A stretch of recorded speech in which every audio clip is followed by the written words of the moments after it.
সুপ্রিয় শিক্ষার্থী আসসালামু আলাইকুম। আজকে আমরা ফর্মের আরেকটা দেখব, সেটা হচ্ছে সাবমিট বাটন কিভাবে ক্রিয়েট করা যায়। ইউজার আমাদের ওয়েবসাইট ভিজিট করে তার নাম ঠিকানা বিভিন্ন তথ্য দেওয়ার পর সে কিন্তু সাবমিট করতে চাইবে। তো সেই সাবমিট বাটনটা কিভাবে তৈরি করতে হয় সেটা আজকে দেখে নিচ্ছি আমরা। এখানে ইউজার নেম এবং এরপর আমরা ইনপুট একটা ফিল্ড দেখতে পাচ্ছি। তাহলে আমরা এখানে লিখে দিতে পারি ইউজার নেম এবং এরপরে আমরা ইনপুট একটা ফিল্ড নেব, ইনপুট করব আমরা। এবং টাইপটা একজন ইউজারের নাম কিন্তু আসলে কি হবে, টেক্সট হবে আমরা জানি, কারণ নাম লিখতে গেলে কিন্তু আমরা ABCD এভাবে লেটার দিয়ে লিখে থাকি, সুতরাং এখানে আমরা টেক্সট নিব। Okay fine. একইভাবে সাবমিট বাটন, অর্থাৎ সে যখন সাবমিট করবে সেই সাবমিটটা আমাদের কিন্তু রিসিভ করতে হবে, ইনপুট হিসাবে রিসিভ করতে হবে। সুতরাং এখানেও কিন্তু আমরা সেই সাবমিট বাটন তৈরি করার জন্য ইনপুট যে ট্যাগটা সেটাই কিন্তু ব্যবহার করব। তবে টাইপটা কিন্তু আপনাদের খেয়াল করতে হবে শিক্ষার্থী বন্ধুরা। এখানে টাইপটা কিন্তু আমরা একটু দেখে নিচ্ছি।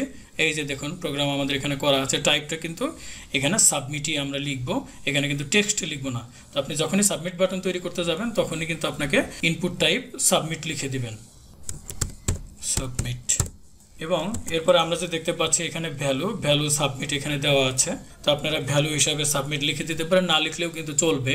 আর এই যে এখানে ফর্ম নেওয়ার পরে name, input, action, HTML.ASP, method, get, এগুলো কিন্তু আসলে যখন ওয়েবসাইট ডিজাইন ডেভেলপমেন্টের আরও অ্যাডভান্স লেভেলে আমরা করতে যাব তখন কিন্তু এই বিষয়গুলো ব্যবহার করতে পারবো বা শিখতে পারবো। তখন আপাতত HTML ইন্টারমিডিয়েট সিলেবাসে আমাদের কিন্তু এতটুকু লিখলেই চলবে। এর জন্য যথারীতি আমরা ফর্ম নিলাম এবং ফর্ম নেওয়ার পরে ইউজার নেম ইনপুট টাইপ কী হবে, টেক্সট টাইপ হবে।